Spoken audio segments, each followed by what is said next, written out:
Marie-Laure, welcome to Oxford University. Thank you. First of all, I'd like to express my gratitude to you for all your support to Oxford University DPhil students in Tibetan Studies, Anna and Rachel. First of all, could you tell us a little bit about yourself? Well, first of all, as you say, I'm French. And I worked for many years at University College in the French department and the language department teaching. And I was, because my husband died, the wife of Anthony, who took on after his brother died, Michael, in 1999. And that's it. So I've been in this field myself also for many, many years, because I studied as an anthropologist in Paris, Nanterre, and we all met in the field in Kathmandu actually, including my husband Anthony. I met him in Kathmandu. Kathmandu? Yes. Oh, right. Yes. How did you meet him? Well, I was actually bringing some proof. I was living and working on the material culture, and I was working on lost wax casting.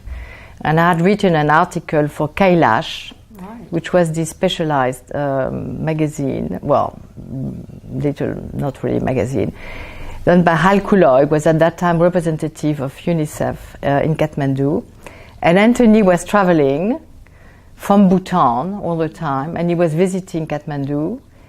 And we met at his house, at Hal Kuloy's house, because he had been working for Hal Kuloy in Delhi for Biblioteca Himalayas, was doing reprints. So he started his publishing world in Delhi with Hal Kuloy, and we met, and it was love at once. I saw this wonderful man coming, and it was, and Michael and Sue were there at that time as well. Right. We were all friends we were all living in the same house outside Kathmandu. Yeah. I normally say east meets west. In your case, I have to say west meets east. Yes. Yeah, so actually Asia puts you both together, yes, I could say. Completely. Right. You're a family member. You are a member of such a distinguished family. I'd like to hear more about the relationship between Anthony Aris and Michael Aris and Aung San Suu Kyi, who is alma mater. Yes, well, and Anthony and Michael were identical twins and totally fusional, working in the same field in different way. And Sue was always very supportive of Michael. Yes. And she was also interested in Tibetan studies. Oh, really? Yes, yes. They were very, very close, all to Hugh Richardson in those days, were their mentors always. And, the tragedy or whatever, the fate that Sue left, and Michael was left here in Oxford. She left to go to Burma and never to come back, literally. And she left Michael in Oxford. Michael was actually not yet established in the field, but he was getting there. This is really what he wanted to do, to the Tibetan field. And Anthony we were publishing all the topics on Himalayan studies and Tibetan and Himalayan studies. It was a completely dedicated publication. And Sue, you all know the story of Sue and yes, Michael. So it was extremely complicated for Michael, for instance, to yes, have a normal academic life. yes. And I can tell you some episodes, actually. I mean, he was all the time trying to have his friends, as he called them, in his back garden, just around the corner from here. And he couldn't really be a 100% person. When he went to teach in Harvard, where you have to be completely dedicated, he realized he couldn't cope already with his children, with Sue, because he did quite a lot to help her in her political life. Because she was under house arrest, it was extremely, yes, we had to keep her in the pictures. they were quite in the media, and Mike and Sue had the first 6 years of her life on the house arrest were very difficult. And I remember once and then she was released, and again on the house arrest. She was, I think, twice or three times rearrested. And it was very difficult for Michael. So I was a sort of surrogate wife, in a way. I had my husband and I had Michael to so I was here very often to help him, and we used to spend the holidays, Christmas with the children. What are you going to do for Christmas? Because he was alone with his children, not knowing. And sometime he was going to Burma. He was sometime on the house arrest in Burma. So it was very difficult for him to do that. But all the time, especially probably after going to America, going to Harvard, he really wanted to put Tibetan Studies, establish Tibetan Studies as a center in Oxford, have a lectureship and all that. That was his dream. So it became more and more his dream. And as suddenly, he suddenly fell. Well, he was diagnosed with prostate cancer, but we didn't know. He was given 3 months or 5 years.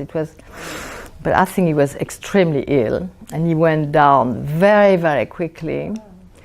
And Anthony and I were all the time with him, and we knew he was in the thing. So he called Père Kevern, who was Professor Kevern, who was his great friend, to tell him, now, what do we do? So they made a plan to propose, and they said, we want this center, this is what we need. It was quite a lot of money, something quite big, quite well established, really, a big project.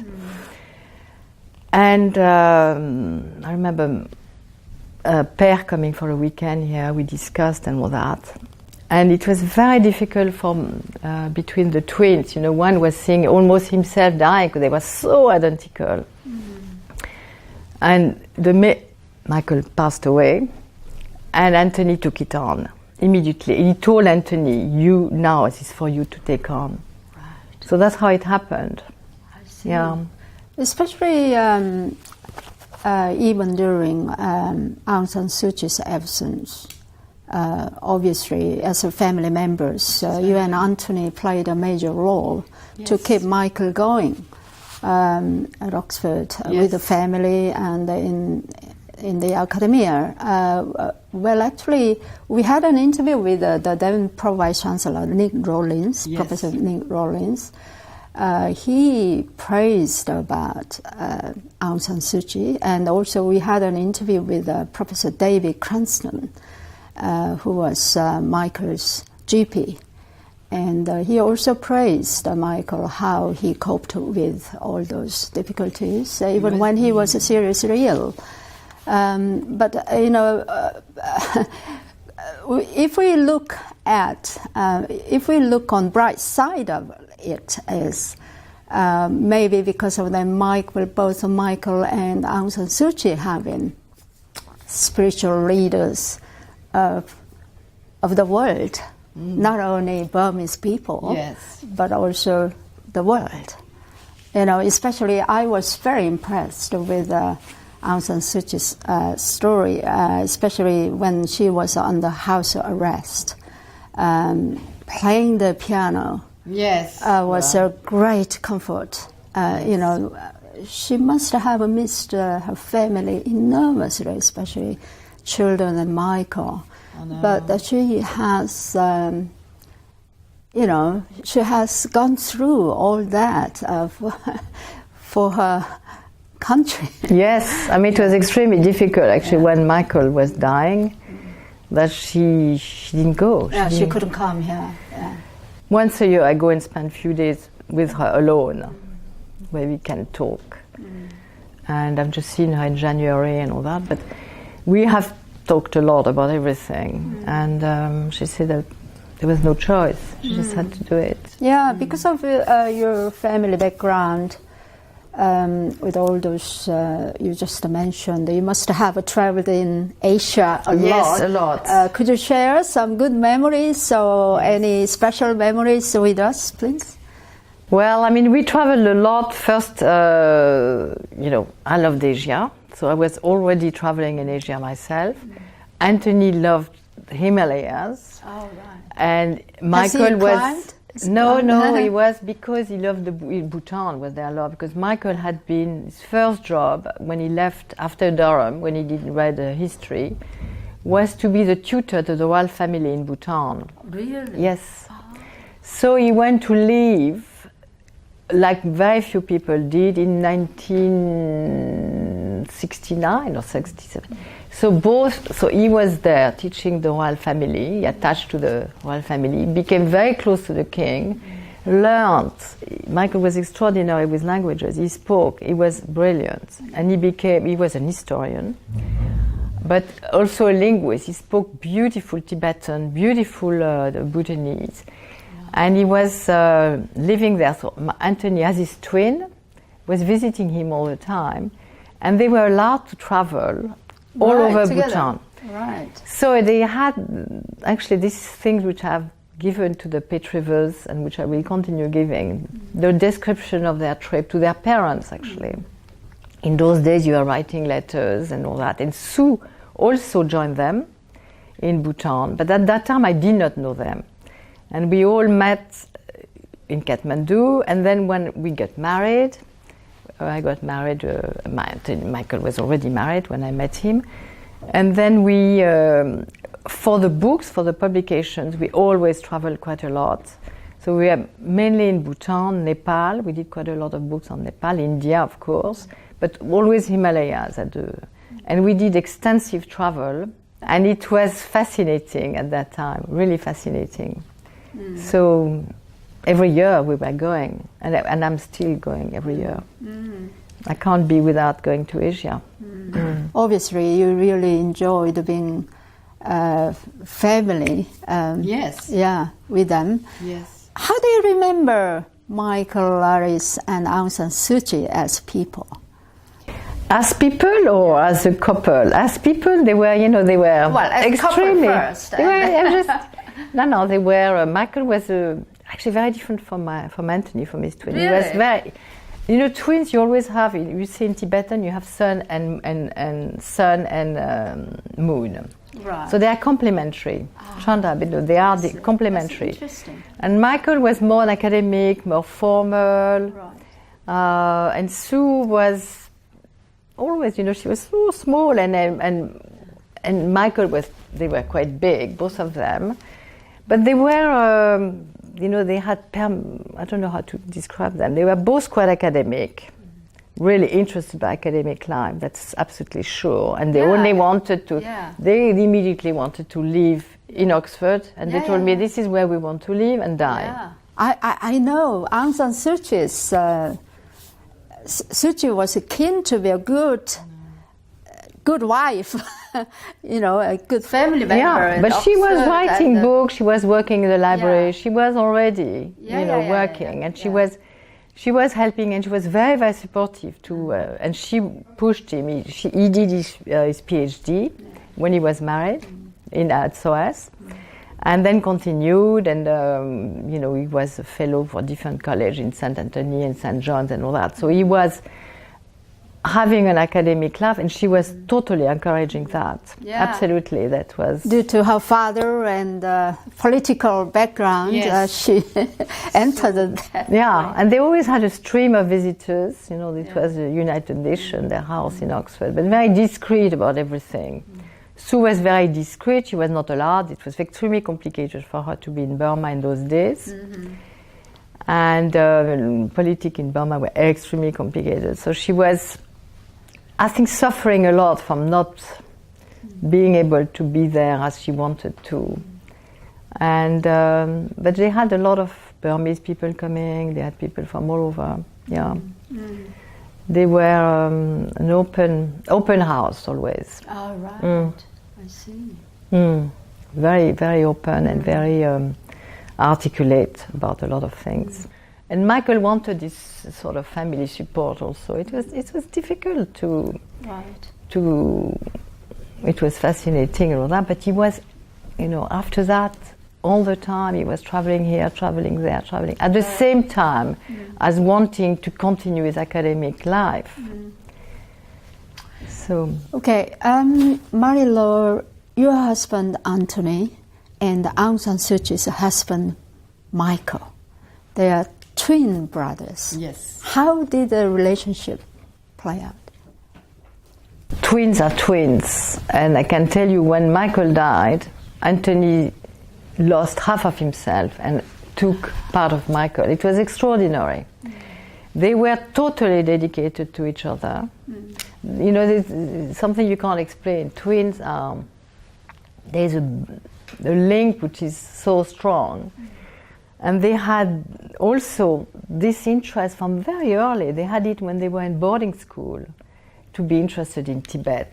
They were early. May I ask which boarding school? They were brought up in Worth Abbey, which was a Catholic boarding school, because my mother-in-law was French Canadian, and she wanted them to have a Catholic upbringing. Yes. So they had that side also, the Canadian side. I see. Yeah, the American side. So really, it was. Anthony became somebody different when Michael passed away. And he took on everything Michael wanted to do. And then all his rest of his life, which is 20 years, about 11, he died 2 years ago, he dedicated to gathering the archives, giving this, Tibet and Burma, all the things that they did. And he always wanted Michael to be put in the picture as well, because he thought Michael had been so important for everything. Of course. So he felt like that, and his relationship with Sue was always quite strong. Of course, and he was, it's well known. Sue was considered Anthony as the oldest, because he was the oldest, technically speaking. I can't remember how it works with this. The law is different in France and England, in twins. So Anthony was the older brother for Sue. So she had this Asian thing about you respect the older brother. But at the same time, Anthony used to say, she used to say, "Oh, Anthony!" And she goes like, "Stop it, Anthony!" like that. So they had this kind. Anthony was quite frank with her for a lot of things. So it was a good relationship. And Anthony and Michael made an incredible team. And I think what's happening in Oxford, frankly, I think they were so instrumental for that. And this is why I'm happy to be able to talk about it. Okay, how did Tibetan Studies get started in Oxford? Well, I told you earlier, it literally started. There were pockets of studies. Michael was teaching the language, he was teaching this, a bit of history. It was here and there, but not established. And it happened literally when he died. So in 2000, he died in 1999. In 2000, there was money. We had donors. I don't know if I can mention the family, but the money that he wanted, and to Michael. So Michael knew that he get the money from them to endow the post. Wow. So there was a post endowed, and they chose Charles Ramble. They chose a lecturer, and then they had this ambition of always people think they need big houses or big, and I kept on telling them why, and I told them, why do you want spend millions on building? You have a building so find a college which is going to host the whole thing. Right. And actually they tried between us, I think it was something between St. Anthony and Wolfson gave them the best. College, yes. So Wolfson became Anthony's new home, literally. Right. He had an office there, and he was there. We were still living in London, and he was there about 3 days a week. And then he organized the conference in Oxford, the IATS. And Michael was the person who gathered that already. Right. So there was this huge conference on Tibetan Studies. And it repeated itself, I don't know where it was after, but in 1976, no, in 2003, yeah, 2003, Anthony said, well, we organize it. And so he organized the conference. And that was a big conference with 400, at St. Hugh's. And I remember it was fantastic because it was a beautiful weather and we had picnic.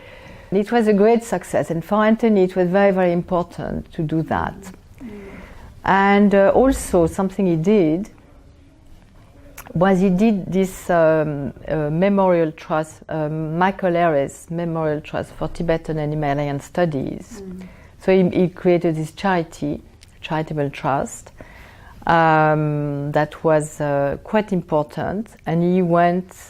Michael had already started it and had already gone to see Prince Charles in Highgrove to ask him for his patronage. And he went there when he was extremely ill, literally dying. And Prince Charles was very impressed, and I think he more or less had agreed. And then after Michael died, Anthony and I went to Highgrove to see Prince Charles again. And he said, of course, you will have all my support. And Anthony was quite, he loved this kind of thing. And he said, we need a big party to celebrate that. So Prince Charles said, okay, fine, find me all the Tibetans in these countries, and I will, at St. James Palace, we're going to have a party. Wow, so you celebrate only the Tibetans. Palace. You mean Buckingham Palace? No, St. James, in his place, right. in London. And so all the Tibetans came, Anthony introduced, and they came from all over the country. Everybody. So in the traditional costume? Yes. Oh, right. Everybody in traditional costume. So you were there as well? Yes, of course I was what there. What did you wear? No, I didn't wear, I wore my French costume. And they all wore, they all dressed up really well. And there are quite a lot of pictures, present Michael, Prince Charles to everybody. And then Prince Charles made a speech. So it was a sort of really wonderful recognition of, it was really nice for Anthony to see the Tibetan getting dressed outside St. James and all St. James full of the Tibetan people. He felt like, okay, now Tibetan, it's here now. So that was it. So the trust was quite important because we managed to do quite a lot of projects. And now the trust has been, actually before my husband Anthony died, he closed the trust.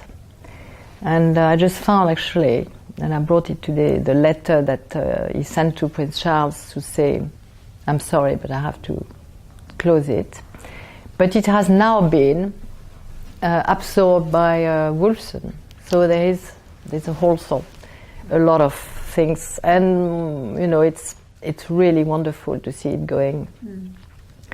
And I just can't. I could do anything to be able to promote it, because it's for them to have. To be able to achieve that was exactly what they wanted.